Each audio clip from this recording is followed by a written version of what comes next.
사진 두 장을 좀 잠깐 봐주셨으면 좋겠습니다. 이 사진이 무슨 사진인지 좀 기억하실 수 있으시겠어요? 2018년도에 러시아에서 열렸던 그 월드컵 축구대회에서 한국과 독일 간의 조별리그 경기에서 한국이 2대0으로 독일을 이긴 후에 양쪽 나라 관중들이 보인 상반된 그 반응의 모습입니다. 왼쪽은 독일 관중이고요. 독일 국기를 얼굴에 그리고 2대0으로 지고 나서 저렇게 슬퍼하면서 울고 있고요. 오른쪽에 있는 사진은 당시 광화문에 대한민국을 응원하는 국민들이 모여서 응원을 하고 경기가 한국이 2대0으로 이긴 후에 저기 관중들이 보인 환호하는 그런 모습입니다. 스포츠 경기는 결과에 따라서 관중들을 기쁘게도 하고 또 슬프게도 만듭니다. 내가 속한 팀이 이기면 샴페인을 터뜨리고 허그를 하고 환호를 지르면서 기뻐하죠. 반면에 내가 속한 팀이 지게 되면 실망하고 좌절하고 눈물을 흘립니다. 여기서 한 가지 질문을 우리가 좀 제기해 보았으면 좋겠는데요. 내가 속한 팀이 이겼을 때 슬퍼하고 있는 패배한 팀의 사람들을 위로하며 함께 슬퍼했던 경험이 있었는가 하는 질문입니다. 반대로 내가 속한 팀이 패배했을 때 기뻐하는 승리한 팀 사람들과 함께 기뻐하였던 적이 있었는가? 이 두 가지 질문입니다. 만약 누군가가 상대팀 사람들이 슬퍼할 때 함께 슬퍼하고 또 상대팀 사람들이 승리로 인하여 기뻐할 때 함께 기뻐해주는 그런 사람이 있다면 그 사람은 자기가 속한 팀이 이기든지 지든지 상관없이 언제나 기쁘게 살아가는 사람임에 틀림없을 겁니다.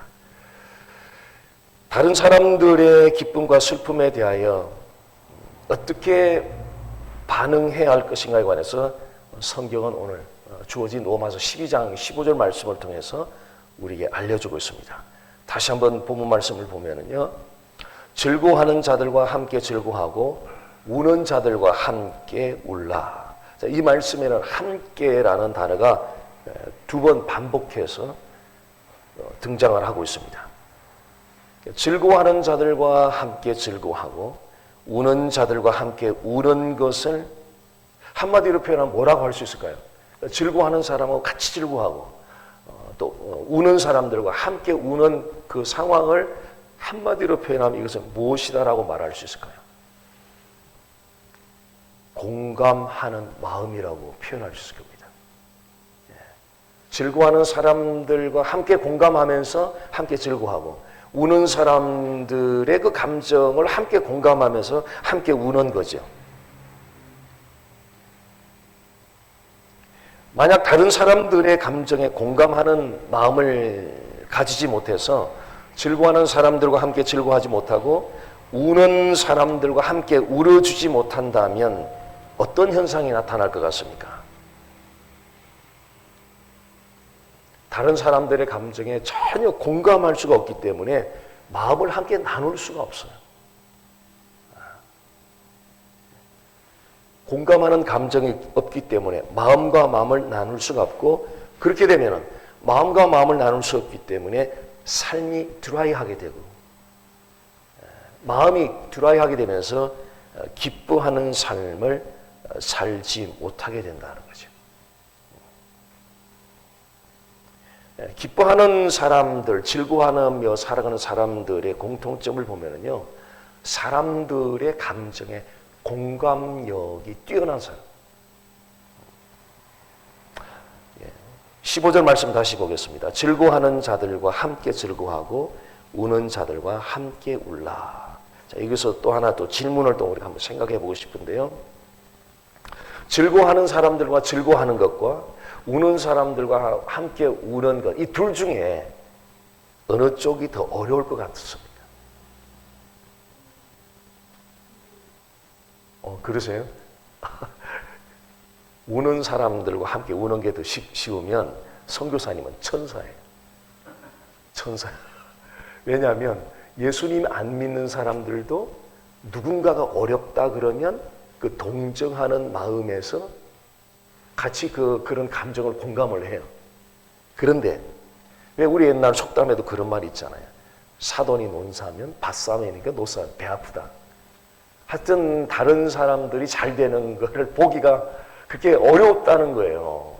그러니까 어려운 사람들을 보면은 예수 믿고 안 믿고를 떠나서 저절로 본능적으로 동정하는 마음이 이렇게 우러나게 돼 있어요.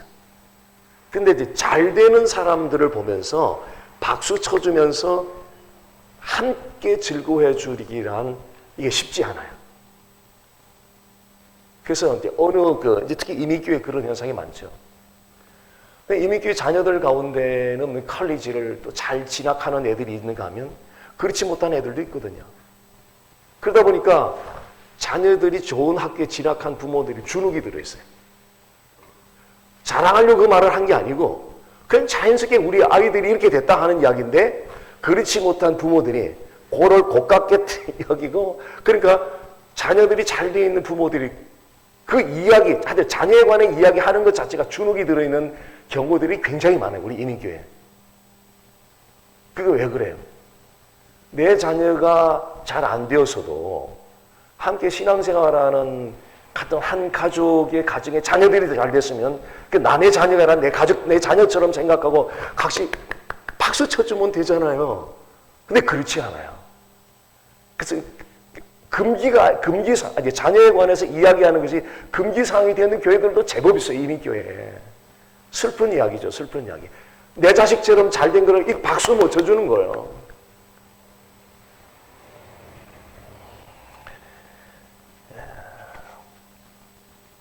즐거워하는 사람들과 함께 즐거워하는 것이 쉽지 않은 이유가 있습니다. 그 이유는 우리 안에 활동하고 있는 죄 때문입니다. 죄는 우리 안에서 시기심과 질투심을 유발시킵니다.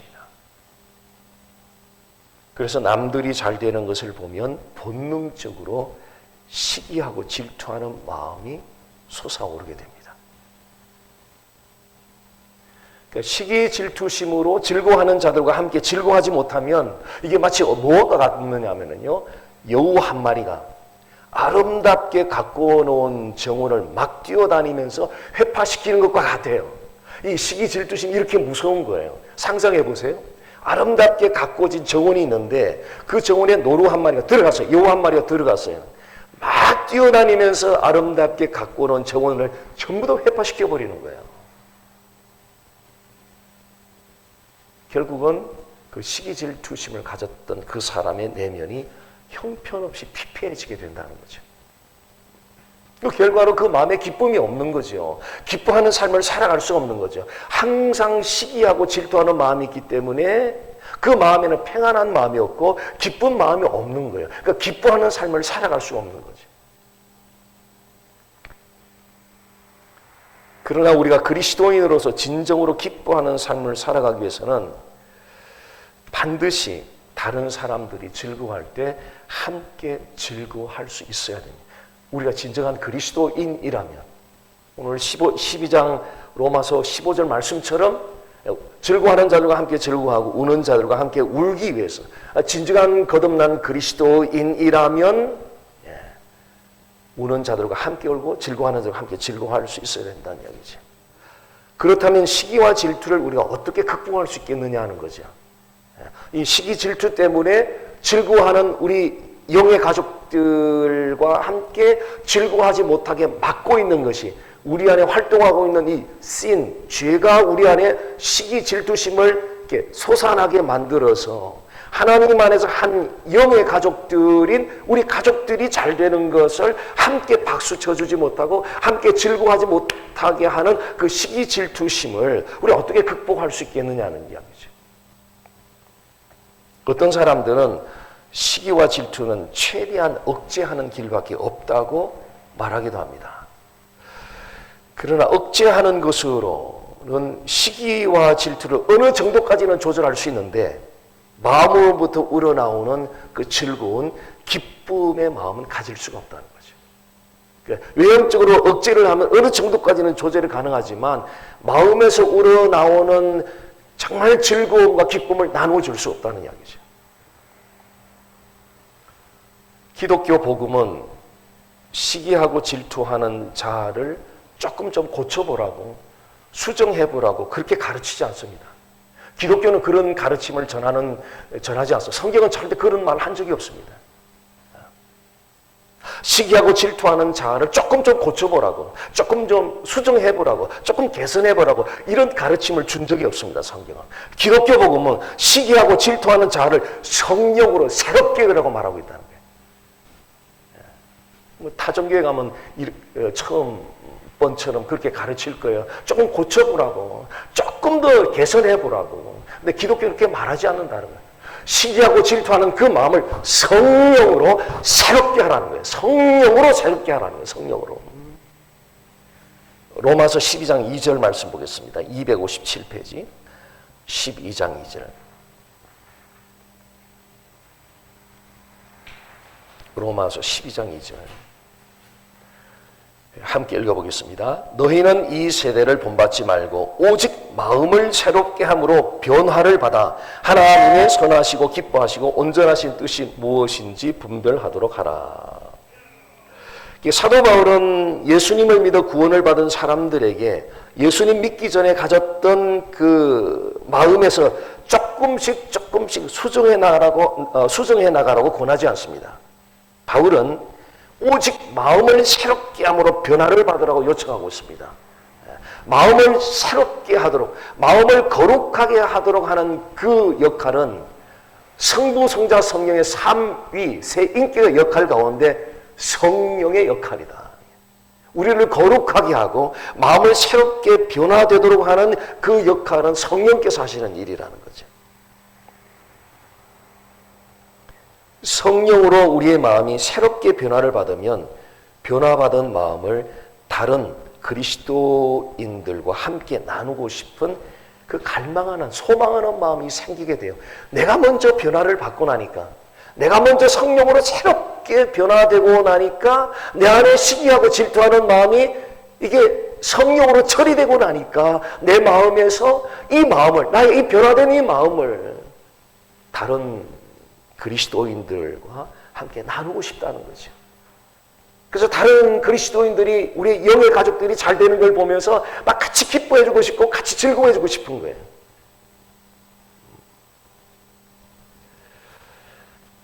왜 이렇게 우리가 변화를 받으면 바로 다른 그리스도인들에게 이 변화받은 마음을 나누고 싶은 마음에서 다른 그리스도인들이 잘 되는 것을 보고 박수를 치워주고 싶고 응원해주고 싶고 즐거워해주고 싶은 이런 마음이 왜 생기느냐면요, 우리는 예수를 믿으면서 좋든 싫든 본능적으로 몸에 붙어 있어요.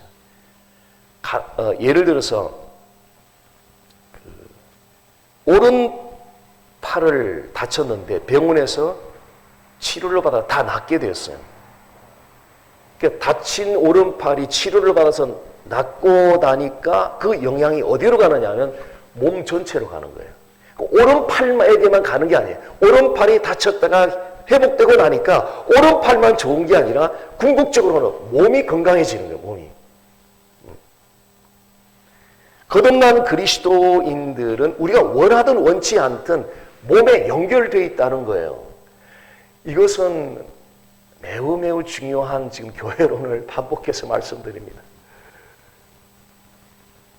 그리스도인들은 하나님이 디자인을 그렇게 해놓으셨어요. 좋든 싫든 내가 예수님 영접하고 나면은 저절로 몸에 연결이 된 거예요. 갓난아기가 태어나면 갓난아기 신체 기관이 그 갓난아기 좋든 싫든 무조건 몸에 붙어있는, 오른팔도 왼팔도 몸에 붙어있는 거예요. 거듭나는 순간에 그리스도의 몸이 뭐예요? 이 교회잖아요. 교회에 연결돼 붙어있는 거예요, 이게.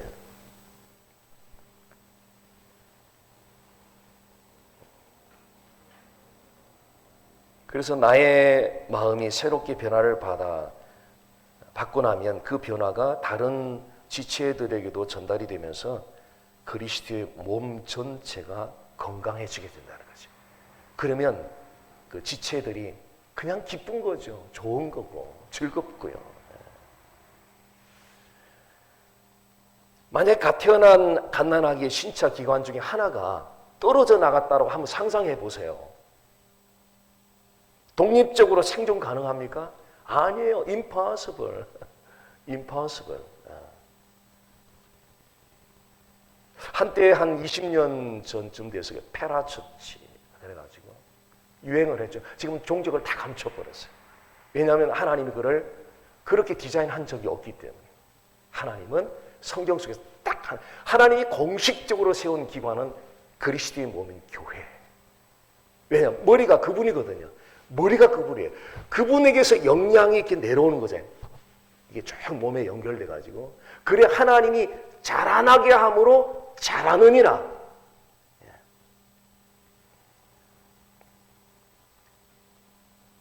갓 태어난 갓난 아기의 그 신체 기관들은 몸에 연결이 되어서 몸과 함께 생존해 가는 거예요. 거듭난 그리스도인들은 자동적으로 그리스도의 몸인 교회에 연결이 돼서 몸인 교회와 함께 그렇게 자라가고 생존해 가는 거예요. 기뻐하는 삶을 살아가게 되는 거예요. 결코 몸에서 떨어져 나간 오른팔이 하나님을 영화롭게 하기는 곤란하다는 이야기죠. 예. 너무너무 중요한 파트예요. 너무너무 중요한 파트예요. 저는 이것을 그 전에 텍사스에서는 참 목사님들 상대로도 참 많이 좀 이렇게 그 집회 가운데도 좀 나누고 그랬어요. 저 스스로가 고민을 많이 했던 부분이기 때문에 도대체 교회가 뭔지 물론 신학적으로 다 이렇게 설명을 해내려가지만 그는 신학적인 이론적인 그런 거 말고 정말 우리의 가슴이 통과되는 소화되는 그런 교회가 도대체 뭐냐. 마지막 결론은 딱 몸인 거예요. 머리가 그리스도, 몸이 교회, 우리 성도들이 몸에 연결된 지체들, 그 머리끝부터 발끝까지 신체 자체가 교회인 거예요. 이렇게 설명가 너무 쉬운 거예요. 어떻게 오른팔이 몸에서 떨어져 나가 생존 가능해요? impossible. 생존이 가능하지 않은 거예요. 제가 한 4, 5년 전에 LA 큰 부동산 그 오피스에 전도사 때죠. 거기 있는 우리 저를 좀 불러서 성경 공부 좀 인도하달라고 그래서 다녔었어요. 매주 한 번씩. 그 일 끝나는 시간에 가서 이제 부동산 직원들 아마 제일 컸던 그 당시로 컸던 부동산인 줄 알고 있는데. 근데 그분들이 참 많이 거기만 다녔던 것이 아니고 그 당시 이제 소위 LA에 그 두란노 사는 공부들도 많이 있었거든요. 근데 그분들에게도 지금도 이제 계속 교제하는 분들이 있죠. 그분들 중에 이 교회에 대해서 자주 나눠요, 제가. 자주 나눠요. 그래서 그분들이 대화 나눌 때마다 상당히 많이 공감을 하고 한동안 많이 이제 좀 방황했던 그런 세월도 있었던 분들인데 지금은 이제 다 지역교회에 들어가서 중직으로 잘 이제 섬겨 나가고 있죠. 로마서 그 14장 7절 말씀 보겠습니다. 258페이지 보면은요. 로마서 14장 7절 말씀.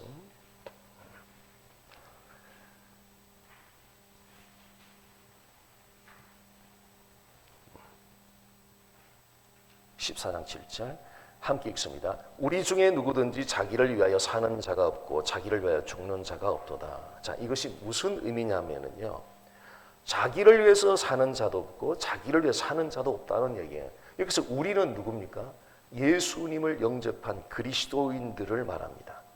즉 거듭난 그리스도인들은 그리스도의 몸에 연결되어 있기 때문에 몸의 지체들로서 몸과 함께 살고 몸과 함께 죽는 사람들, 운명 공동체가 그리스도인들이에요. 몸인 교회와 함께 살고 몸인 교회와 함께 죽는 그 사람들이 그리스도인들이라는 거예요.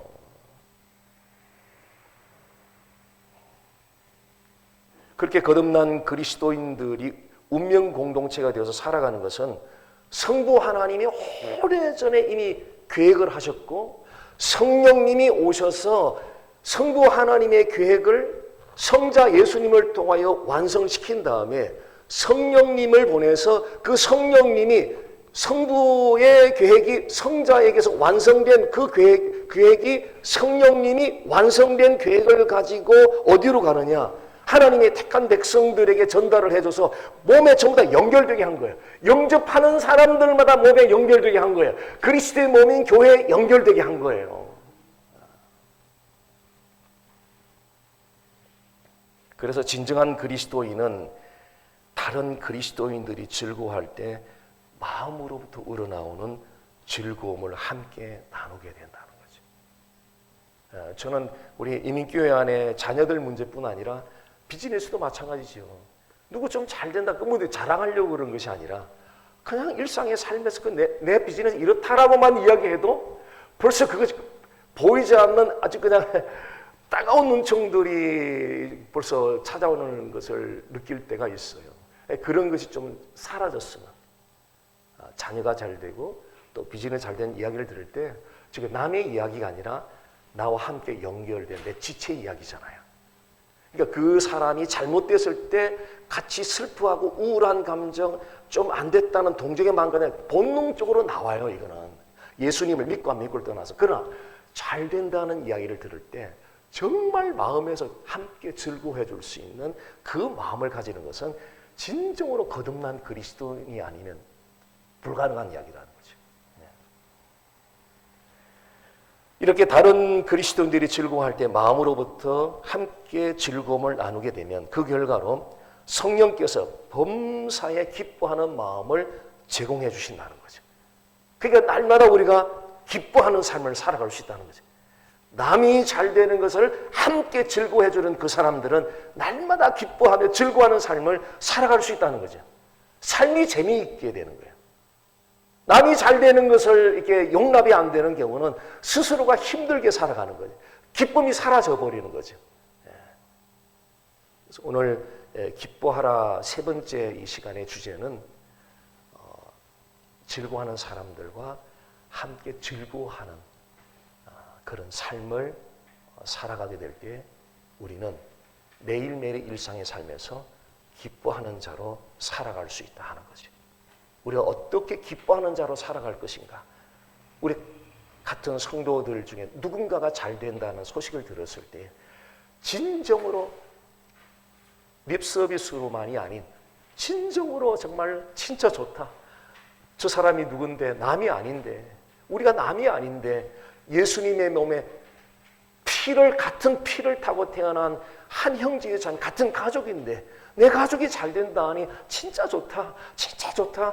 이런 마음을 가질 때 그 사람에게 보너스로 정말 기쁨을 선물로 주신다는 거예요. 이런 기뻐하는 삶을 살아갈 때 하나님이 충분히 영광 받게 될 것입니다.